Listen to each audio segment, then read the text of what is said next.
পয়লা জানুয়ারি ইংরেজি নববর্ষের প্রথম দিন বীরভূমের খয়রাশোল ব্লকের চৈতন্যপুর গীতা ভবনে প্রতিবারের মতো এবারও কল্পতরু দিবস মহা সমারোহে উদযাপিত হয়।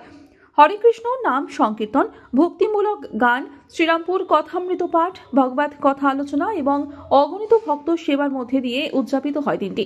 উল্লেখ্য, 1886 সালের এমন এক পয়লা জানুয়ারি কাশীপুর উদ্যানবাটিতে ঠাকুর শ্রীরামকৃষ্ণদেব ভক্তদের মধ্যে কল্পতরু হয়েছিলেন।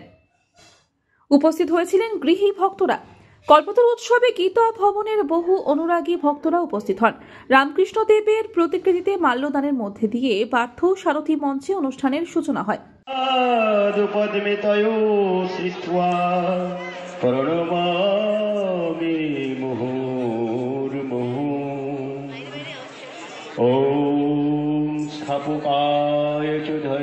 মানুষের মধ্যে অনেক কিছু বাসনা থাকে।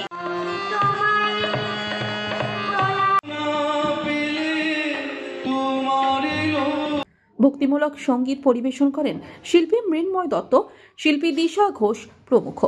গীতা ভবনের প্রতিষ্ঠাতা তথা অধ্যক্ষ স্বামী সত্যানন্দ মহারাজ গীতা ভবনের আগামী লক্ষ্য এবং পরিকল্পনার কথা ভক্ত শিষ্যদের কাছে তুলে ধরেন। এদিন এই মঞ্চে স্থানীয় বিধায়ক অনুপ কুমার সাহা, অধ্যাপক ডক্টর রবীন ঘোষ, শিক্ষক অচিন্ত সিংহ প্রমুখ বক্তারা তুলে ধরেন দিনটির তাৎপর্য। ভাগবত কথা আলোচনা করেন গীতা ভবনের এক অনুরাগী ভক্ত অচিন্ত মহারাজ। 1002 ভক্ত খিচুড়ি প্রসাদ গ্রহণ করেন। 1886 খ্রিস্টাব্দে পয়লা জানুয়ারি ঠিক এরকম দিনে শ্রী রামকৃষ্ণ পরমহংসদেব কল্পতরু হয়েছিলেন। তাই ইংরেজি নববর্ষ যেমন আমাদের কাছে এটা একটা বিরাট কল্পতরু উৎসব। বীরভূমের গীতা ভবনে কল্পতরু উৎসব চলছে সকাল থেকে। শ্রীরামকৃষ্ণ পরমহংস দেব ঠাকুরমা স্বামীজিকে নিয়ে আলোচনা চলল। বহু মহাত্মা এসেছিলেন, অনেক মহারাজ এসেছিলেন। সারাদিন কথামৃতর গান হলো।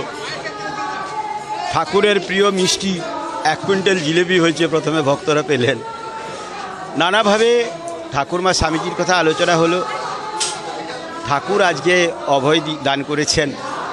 আমরাও সকলে ঠাকুরের কাছে প্রার্থনা করলাম, ঠাকুর আমাদের শুদ্ধা ভক্তি দাও। বীরভূম থেকে জয়ন্ত মণ্ডলের রিপোর্ট, আনন্দবার্তা।